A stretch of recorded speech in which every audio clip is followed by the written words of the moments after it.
రాజ్యసభలో శుద్ధీకరణ అంశంపై రచ్చ చెలరేగింది. కాంగ్రెస్ పార్టీ అధ్యక్షుడు మల్లికార్జున్ ఖర్గే ఇటీవల తాను ఉత్తరాఖండ్లో ఒక రామ్లీలా మైదానంలో ప్రసంగించిన వేదికను బీజేపీ నేతలు శుద్ధి చేశారు.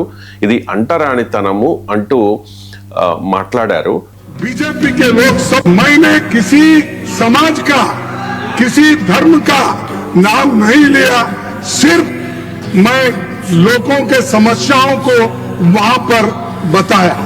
लेकिन मेरे स्पीच होने के बाद कल वो लोग बीजेपी के लोग सब मिलके हवन करके उस स्टेज का शुद्धिकरण करने का काम किए।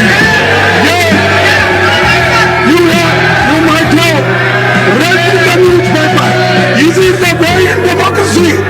How you are protecting the country? ఆరోపణ మీద భారతీయ జనతా పార్టీ కూడా రియాక్ట్ అయింది సార్. జేపీ నడ్డా రియాక్ట్ అయ్యారు. ఇలాంటి చర్యను మేము సమర్థించము, విచారణ జరిపిస్తాము ఖచ్చితంగా అని చెప్పేసి. ఏంటి సార్ ఇప్పటికీ కూడా అంటారు? ఆవేదన అంశము. ఒక అనేక సార్లు, బహుశా 7 సార్లు 8 సార్లు పార్లమెంట్కి ఎలక్ట్ అయ్యాడు. Senior most political leader of the country, 80 ఏళ్ళు దాటిన నాయకుడు. అక్కడికి రాజ్యసభలో ప్రధాన ప్రతిపక్ష నేతకే కుల వివక్ష అంటే ఇక ఊర్లలో ఉండే సామాన్య ప్రజలకు, దళితులు ఏ రకంగా జీవించాలి ఈ సమాజంలో? ఇంతటి హైరార్కియల్ కుల వ్యవస్థ నిచ్చనమెట్ల సమాజం. అసలు భారతీయుడు తన సిగ్గుతో తలవంచుకోవాలి. వికసిత భారత్ లక్షణమా ఇది? వికసిత భారత్ వైపుగా ప్రయాణమా? మన ఎంత 7% గ్రోత్ ఉంటేంది, 1,00,000% గ్రోత్ ఉంటేంది? ప్రపంచమంతా విశ్వగురు అంటున్న విశ్వగురు ఇలా ఉంటుందా ఎక్కడైనా? ఇది శ్రీరామ్ సేన అన్న పేరు కలిగిన సంస్థ ఈ పని చేసే శ్రీరామునికి కూడా అవమానం ఇలాంటిది. నిజంగా చెప్పాలంటే శ్రీరాముడు శబరి పట్ల చూపిన అపారమైన గౌరవం చూశాం కదా మనము.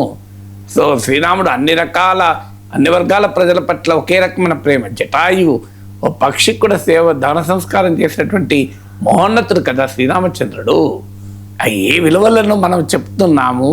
ఎవరి పేరు చెప్పుకొని ఈ రకమైన తోటి మానవుల్ని, శ్రీరామచంద్రుడేమో జటాయు లాంటి పక్షికి దాన సంస్కారాలు చేసినటువంటి ఒక సంస్కారవంతుడు, మర్యాద పురుషోత్తముడైతే ఆయన పేరిట పెట్టుకున్న వారు ఇలా ఒక తోటి మనిషి కేవలం దళితుడు కదా అని చెప్పి శుద్ధీకరణ, ఇది మనం ఎప్పటి నుంచి చూస్తున్నాం కదా. గుడిలోకి రానివ్వరు, మంచినీళ్ళ బావులోకి రానివ్వరు, ఆఖరికి అగ్రకులాల ఇళ్ళ ముందరికి వెళ్ళిపోవాలంటే చెప్పులు చేత పట్టుకొని పోవాలి.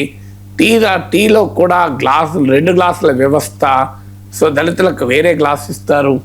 ఈ రకమైనటువంటి దుర్మార్గాలన్నీ ఆఖరికి ఒక దళితుడు పెళ్లి చేసుకుంటే పెళ్ళి భారత్ తీస్తారు కదా, ముందు ఊరేగింపు కూడా అగ్రకులాల వైపు నుంచి వెళ్ళకూడదు. ఆఖరికి ఈ రకమైనటువంటి దుర్మార్గాలు మనం చూశాం కదా. ఇలాంటి దుర్మార్గాలు చూశాక సమాజం ఇంకెప్పుడు మారుతుంది? ఇంత ఆధునిక technology, artificial intelligence, nano technology, ఆకాశంలోకి రాకెట్లు పంపిస్తున్నాం, చంద్రమండలం మీద అడుగు పెడుతున్నాం, రోదసిలోనే స్పేస్ స్టేషన్ కట్టుకున్నాం, తొలి భారతీయుడు గగన్యాన్లోకి వెళ్ళబోతున్నారు. ఇది ఎక్కడ భారతదేశం? ఇదేం భారతదేశం? 2 రకాల భారతదేశం కదా ఇది. మీరు ఏ భారతదేశాన్ని రిప్రజెంట్ చేస్తారు? ఒక భారతీయుడిగా, దేశభక్తితో భారతీయుడిగా ఆధునిక భారతదేశానికి ప్రాతినిధ్యం వహిస్తారు అలాంటి వారు. కానీ ఛాందసవాద భావాల భారతదేశానికి గౌరవించడం అంటే దేశభక్తి కాదు. ఇది దేశం అంటే మట్టి కాదే, దేశం అంటే మనుషులు.